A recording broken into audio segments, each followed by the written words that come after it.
Bonjour et bienvenue à ce premier cours sur les informations chiffrées. Commençons tout de suite en vous expliquant de quoi va-t-on parler pendant ce chapitre. Alors, on va parler d'informations, donc oui, on va s'occuper de communiquer parce qu'une information, ça ne passe pas s'il n'y a pas de communication. Mais vous avez vu sûrement qu'il y a l'adjectif chiffré juste à côté. Alors, qu'est-ce que cela veut dire? Ça veut dire qu'on va s'occuper de communiquer des informations. D'accord? Ça peut être sur plein de choses, mais à travers l'usage des nombres. L'usage des nombres, d'où le mot chiffré. Ok? En particulier, qu'est-ce que cela signifie? Eh bien, cela signifie qu'on va utiliser beaucoup de pourcentages et on va voir comment on peut utiliser les pourcentages pour modéliser le changement au sein d'une quantité. Changement au sein d'une même quantité. Vous allez voir qu'est-ce que je veux dire par là. Ok. En général, du coup, quand on parle d'informations chiffrées, on parlera de la communication d'informations à travers les nombres. Et la première chose que vous avez déjà appris à faire, mais que je vous rappelle, c'est que vous savez calculer, vous savez ce que ça veut dire en fait des pourcentages. Et oui, parce qu'on a déjà fait plusieurs exemples, notamment avec l'évolution quand on traite quand on calcule le pourcentage d'un prix, par exemple, d'une certaine quantité. Mais je vais ici vous faire des rappels. Vous savez que si je vous dis qu'on considère, si je vous dis que l'on considère 5% de 150 €, imaginez que ce soit donc une réduction par exemple, ou une augmentation de prix. Hein. Vous voyez que pour le moment ici, je ne l'ai pas spécifié. Vous savez que ici, l'opération que je dois effectuer, c'est de calculer, du coup, ça c'est la partie de l'information, vous voyez, qui est exprimée en français, mais l'information chiffrée, du coup, c'est que je calcule, moi, 5 divisé par 100, ça correspond au 5% qui est marqué ici, fois 150. D'accord? Et cette opération me donne comme résultat 7,5. Et comme j'ai exprimé tout ça en euros, je peux rajouter ici que j'exprime du coup 7,5 €. D'accord? Donc, 5% de 150 € équivaut à 7,5 €. D'accord? Alors, en général, ça c'est toujours l'opération que l'on fait quand on calcule un pourcentage. Donc, je vais maintenant la généraliser. Je vous l'écris juste à côté, ce que ça veut dire la généralisation. Si on considère, du coup, pour obtenir une formule, vous voyez, moi je veux remplacer les nombres par des lettres. C'est à ça que servent les lettres. D'accord? Donc, à la place de considérer 5% de 150, je vais considérer T%. Vous voyez, j'ai mis une lettre, donc une lettre générique, d'une quantité que je ne connais pas, et du coup, je l'appelle de la quantité N. D'accord? N, parce que ça va être un nombre. OK? Donc, vous voyez, je fais un parallélisme entre ce que j'ai écrit à gauche et ce que j'ai écrit à droite. Et bon, quelle est l'opération, du coup, à exprimer cette fois-ci en formule? Eh bien, c'est simple. Moi, je fais toujours T divisé par 100 fois la quantité N. D'accord? Et ça va me donner, du coup,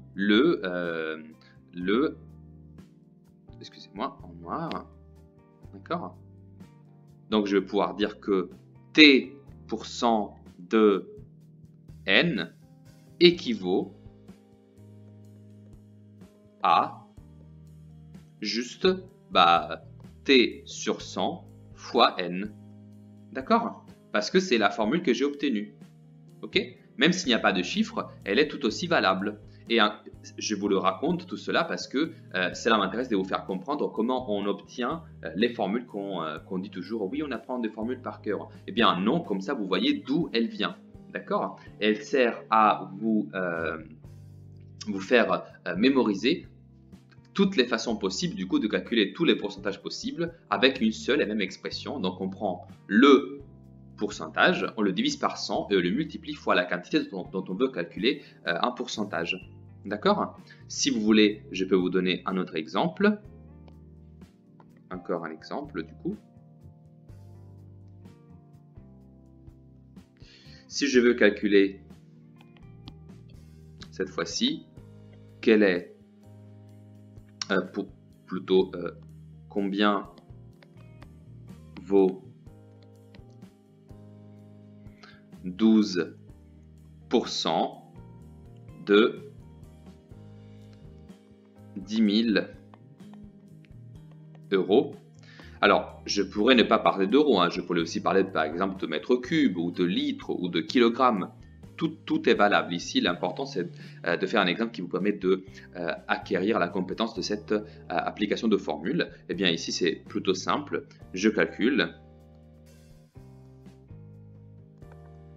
12 divisé par 100 fois 10 000. Ça, c'est un petit calcul assez simple. Qu'est-ce qu'on fait? On peut réécrire ça sans calculatrice, hein. Ce n'est pas nécessaire ici.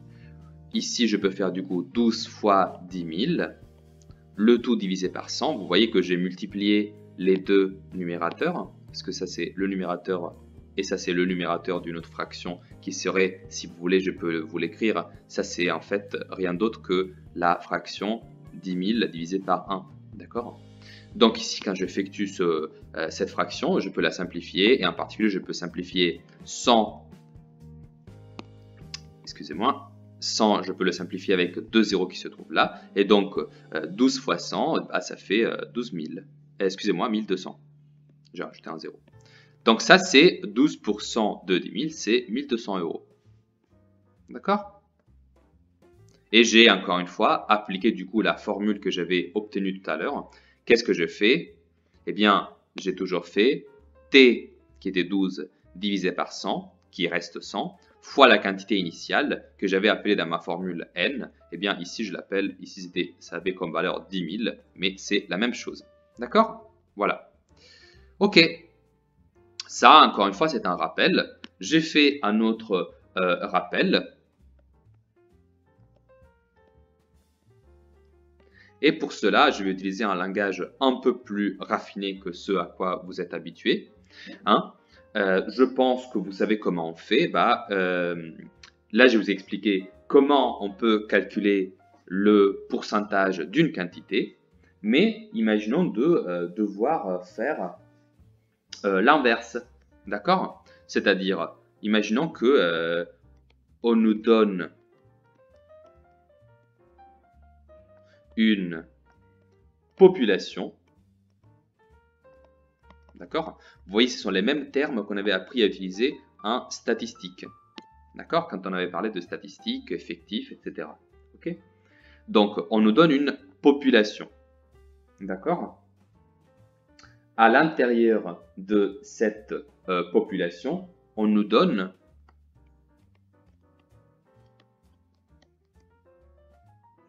une sous-population. Alors, qu'est-ce que ça veut dire?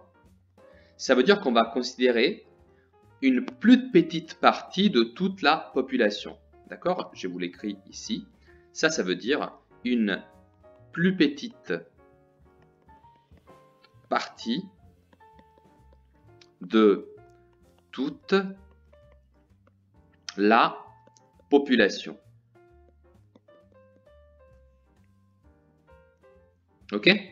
C'est ça une sous-population. Eh bien, alors, je peux être intéressé à calculer. Je veux calculer la proportion donc de la sous-population dans la population. Vous voyez ici, je suis juste en train d'utiliser les mots que je viens d'introduire, d'accord? Population et subpopulation. Et la proportion, vous savez que celle-là, on va la calculer. De quelle façon? Eh bien, je vais vous faire un exemple, comme ça va vous revenir à l'esprit. Toujours exemple inverse. Exemple. Je considère la classe de seconde X qui compte 30 élèves, dont j'introduis la subpopulation, donc je vais plutôt dire dans laquelle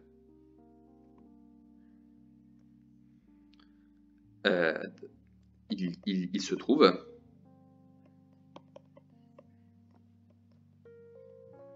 Il se trouve 9 élèves avec des lunettes. D'accord? Donc, on a une classe de 30 élèves dans laquelle il se trouve 9 élèves avec des lunettes. Eh bien, comment je peux calculer maintenant la proportion des élèves avec des lunettes parmi la classe de 30 élèves? Eh bien, la proportion, elle sera égale à l'opération suivante. Qu'est-ce que je fais? Je prends 9, qui est donc l'effectif de la sous-population, et je le divise par l'effectif total, donc l'effectif de toute la population. Je fais donc 9 divisé par 30. Alors, ça, c'est une opération que je peux faire pour obtenir donc un nombre, et ce nombre-là, il sera obtenu du coup, ici c'est assez facile, je peux juste écrire que ça c'est égal à 3 divisé par 10, d'accord? Je simplifie par 3. Et 3 divisé par 10, ça me donne 0,3. D'accord? Alors ça c'est la proportion. Et si je veux, je peux l'exprimer en pourcentage, donc je peux dire la proportion exprimée en pourcentage est égale à, du coup, 0,3, ce que je viens de calculer, fois 100. Ok? Ça aussi, je pense que vous êtes au courant. Vous l'avez déjà vu et on a déjà fait des exercices ensemble qui nous donnaient ça. Et donc, ça, c'est égal à 30%. Ok? Bon, maintenant, du coup, je veux écrire les règles générales. Je fais comme tout à l'heure, du coup, je me mets à côté et je vais écrire un parallélisme avec ce que je viens de dire ici. Ok? Alors, à la place, du coup, de dire, d'utiliser donc des chiffres, je vais utiliser des lettres. D'accord? Donc, disons que j'ai une population composée de... Je vais juste vous faire un petit schéma pour vous faire comprendre. Ma population grande, d'accord? Donc, la population, l'ensemble total que je considère, elle compte, on va dire, n éléments, n personnes, n animaux, peu importe, mais en tout cas, ça compte n éléments. D'accord? Et la sous-population, donc je vais considérer une petite partie de toute la population, hein, ça, je vais dire qu'elle compte plutôt, comme c'est une sous-population, c'est le nombre que j'appellerai, du coup en rouge, n avec petit s. D'accord? Le nombre de la sous-population. Ok? Comme ça, n, ça vous fait penser que c'est un nombre, et ns, c'est le nombre de la sous-population. D'accord? Alors, quelle a été, donc d'ici, pardon, excusez-moi, je l'écris, ça c'est la sous-population. D'accord? Alors, si je veux calculer la proportion, qu'est-ce que j'ai fait dans l'exemple précédent? Eh bien, je vous le rappelle, hein, j'ai fait 9 divisé par 30. Et donc ici, pour calculer la proportion P, donc P sera égal à NS, donc l'effectif de la sous-population, divisé par N. Ok? Je vous le réécris. P, c'est quoi? C'est la proportion. NS, c'est l'effectif de la sous-population. Et nous avons enfin ici n, qui est l'effectif total. Autrement dit, il s'agit de l'effectif de toute la population que je considère. D'accord? Et encore une fois, si je veux l'obtenir en pourcentage, je vais dire que P s'exprime en pourcentage si je fais du coup toujours le même calcul, ns divisé par n fois 100. D'accord? Et ça, ce sera du coup la proportion exprimée en pourcentage. Ok? C'est exactement la même chose que je fais dans l'exemple, sauf qu'à la place de l'écrire avec des chiffres, je l'ai écrit avec des lettres. D'accord? Mais ce sont les mêmes opérations. Hein. Donc, encore une fois, on a trouvé comment on peut calculer la proportion dans une certaine population. J'ai une dernière chose à vous raconter avant de clore le cours d'aujourd'hui. Donc, pour la dernière notion du cours d'aujourd'hui, on va considérer l'exemple suivant que je me suis préparé. Sur une école de 120 élèves, information que j'ai encerclée, 50% sont inscrits au cours de sport, je parle ici de l'association sportive, pas de PS, hein, et parmi eux, 20% sont inscrits à la piscine. Quelle est la proportion des inscrits à la piscine parmi les élèves de l'école? Ok. Comment peut-on calculer cela? Alors, je vais vous mettre en évidence le fait qu'ici, on veut la proportion des inscrits à la piscine. Ok? Alors, donc on ne veut pas le nombre d'élèves, on veut la proportion d'élèves inscrits à la piscine sur le total. Alors, je vais vous montrer quelle est la technique à laquelle je pense vous êtes en train de penser. Donc, la technique, je pense, la plus facile, la plus intuitive. Eh bien, qu'est-ce que je fais? C'est simple. Je vais déjà calculer 50% de 120, et donc je vais faire, pour commencer, je fais 120 fois, on l'a vu, c'est 50 divisé par 100. Ça fait du coup 120 fois 1/2, et donc ça fait 60 élèves, et donc ça, ce sont les élèves qui sont dans l'association sportive. Très bien. Et ensuite, moi, je veux calculer du coup 20% de cette quantité, et donc je fais 60 fois, du coup, 20 divisé par 100. Et ici, du coup, ce que je trouve, c'est 60 fois 1 divisé par 5. Et donc, la réponse que je trouve, c'est 12. D'accord? Donc, c'est 12 élèves. Cependant, je n'ai pas terminé parce que moi, je veux la proportion. D'accord? Et pour trouver, du coup, la proportion, ce que je dois faire, c'est encore de faire une troisième étape, c'est-à-dire 12 divisé par 120. Ça va me donner 0, excusez-moi, ça va me donner comme résultat 0,1 et exprimer un pourcentage. Ce serait du coup 0,1 fois 100, autrement dit 10%. D'accord? Donc 10%, c'est le résultat final. Alors, ce que je peux vous faire remarquer ici, par contre, c'est que, regardez bien, ici on a obtenu 60 comme résultat, vous le voyez. Ici, on répète le même 60. Ici, on trouve 12. Et ici, on répète ce même 12. D'accord? Alors, laissez-moi du coup vous écrire tous les calculs d'un seul coup. D'accord? Regardez, ça va nous prendre une seule ligne. Qu'est-ce qu'on a fait nous comme opération? On a fait 120 fois 50 divisé par 100. Ça, c'était égal à 60, on l'a dit. Donc, je vous l'écris juste ici pour vous le rappeler. Ensuite, on a fait 60 fois 20 divisé par 100. Ça, c'était juste ici à la deuxième ligne. Vous voyez, je pense, si vous voyez ici à la deuxième ligne, nous, qu'est-ce qu'on a fait? On a fait 60 fois 20 divisé par 100. Eh bien, regardez, tout ça, c'est la même chose que je viens d'écrire. C'est 60, donc c'est ce premier cercle noir, fois 20 divisé par 100. Et ça, c'est ça qui nous donne 12.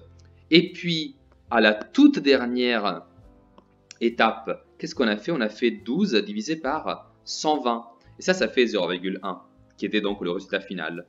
Mais du coup, qu'est-ce que ça veut dire au niveau des opérations ici? Eh bien, ça veut dire que en fait, je suis en train de diviser par 120. Donc, c'est comme si je multipliais fois 1 divisé par 120. D'accord? Donc, pour que ce soit clair, hein, l'opération que je suis en train d'encercler en violet maintenant, c'est toute l'opération qui est ici dans l'étape finale, ici en bas à gauche. Mais alors, regardez, ici on a des simplifications à faire, en effet. Parce que regardez, au début, on commence par prendre le nombre des élèves, c'est 120. Et à la fin, on divise par 120. Donc en fait, toute cette opération, elle allait être beaucoup plus simple si juste je ne touchais pas au nombre d'élèves total, donc des 120 élèves, et j'allais trouver le même résultat. Parce que regardez ici, si je fais du coup, maintenant je me retrouve à faire quoi? Eh bien, j'ai à faire 0,5 fois 0,2, hein, parce que c'est ça en fait, hein, regardez, 0,5 c'est ça, et bien sûr, si je prends le bleu, c'est 20 divisé par 100, c'est 0,2. Donc en fait, toute cette opération-là, ça aurait pu être faisable, ça aurait pu être faite simplement en faisant 0,5 fois 0,2. Et combien ça fait 0,5 fois 0,2? Ça fait en fait 0,1, qui est donc le résultat final. Et c'est le résultat auquel je m'entendais parce que je l'avais déjà retrouvé juste ici. D'accord? Alors, quelle est la morale? La morale, c'est qu'ici, on a trouvé une technique plus rapide pour obtenir le même résultat. Et quelle est donc cette technique? C'est que si je veux obtenir la proportion des inscrits à la piscine parmi les élèves de l'école, je n'ai pas besoin de passer par le calcul des élèves à chaque fois, mais j'ai juste besoin de multiplier entre eux les deux proportions. Les deux proportions, donc, écrites, non pas en pourcentage, mais juste écrites avec leur expression entre 0 et 1. Ok? Donc, je vais m'écrire cette règle que je viens de déduire. Donc, je vais l'appeler une propriété. Hein? Alors, qu'est-ce que j'ai calculé? Alors, imaginez du coup d'avoir la situation de la piscine, c'était quoi? Qu'on avait une école avec une sous-population ici, qui était celle des inscrits à l'association sportive, et ici on a considéré une sous-population. D'accord? Donc c'est une partie de la partie. Ok? Alors du coup, imaginez d'avoir écrite en rouge P est la proportion, donc je l'appelle P rouge. P est la proportion de la partie rouge. D'accord? Donc c'est la sous-population.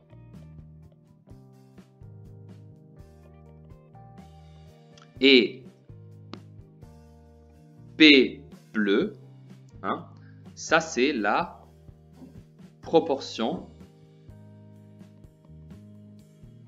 de la partie bleue parmi la partie rouge. Et bien, c'était ça qu'on avait dit. Parmi la sous-population rouge.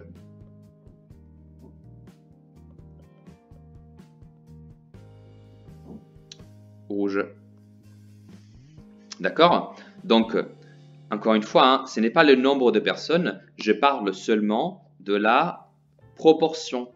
D'accord? Donc, la proportion des bleus parmi les rouges, c'est PB. Et la proportion des rouges parmi le total, c'est PR.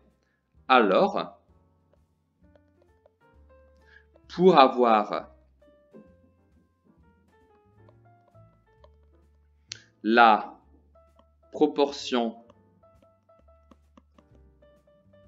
des bleus, donc la sous-population, parce que c'est un sous-ensemble du sous-ensemble, donc c'est une sous-population de la sous-population. Donc pour avoir la proportion des bleus parmi la population totale, donc la population tout court en fait, je fais un petit calcul tout simple qui est en fait juste PR, donc la proportion des rouges, multiplié fois PB, c'est-à-dire la proportion des bleus. Ok? Ça, c'est la seule nouveauté du cours d'aujourd'hui. Je vous l'encadre. C'est un calcul très simple qui est très long à dire parce que on doit considérer du coup la situation où nous avons pris une sous-population, c'était la sous-population des rouges, et une sous-sous-population qui était la sous-sous-population des bleus. Eh bien, si je veux la proportion des bleus parmi le total, c'est ça que je dois faire. Je dois faire le produit des deux proportions. D'accord? Je vous fais du coup un exemple maintenant d'application de cette nouvelle règle. Exemple. Donc, je sais que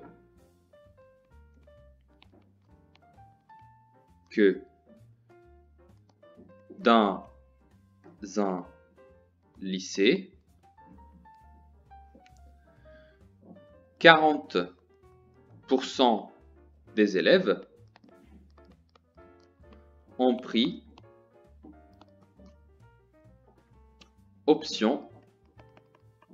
comme option les maths. Ok? Et parmi eux, ce sont du coup 50% qui vont garder maths comme option en terminale. D'accord? Alors maintenant, la question c'est, quelle est la proportion? La proportion des élèves qui font option maths ou spé maths 2 années de suite. 2 ans de suite. Eh bien, ici, du coup, qu'est-ce qu'on a? On a toute la population du lycée. Ok? Parmi eux, on a considéré ceux qu'en première ont choisi maths. Je les mets là. Donc ça, c'est maths la première fois. Et parmi eux, je suis en train de considérer ceux qui font maths la deuxième année de suite. Et je connais donc la proportion rouge, qui est donc la proportion de ceux qui ont choisi maths en première, et la proportion bleue de ceux qui l'ont gardé même en terminale. Ok? Eh bien, si je veux donc trouver la réponse à ma question, donc la proportion des élèves qui font spé maths les 2 ans de suite, eh bien, ce que je dois faire, c'est juste, alors, 40 divisé par 100, parce que bien sûr, le calcul, je ne le fais pas en pourcentage, fois 50 divisé par 100, toujours. Autrement dit, c'est 0,4 fois 0,5. Et donc, quel est le résultat final? Eh bien, c'est 4 fois 5, ça fait 20, donc ça fait 0,2. Autrement dit, en pourcentage, il s'agit de 20% de tous les élèves. Voilà donc pour ce deuxième exemple. Vous avez vu comment le calcul il est super facile. Il faut juste interpréter le texte et comprendre de quoi on est en train de parler. Voilà, je vous remercie beaucoup pour l'attention pendant ce cours. Je vous invite à prendre de notes sur tout ce que vous avez vu et à regarder les exercices à faire pour demain pour vous entraîner sur ce nouveau sujet. Merci beaucoup et bonne journée.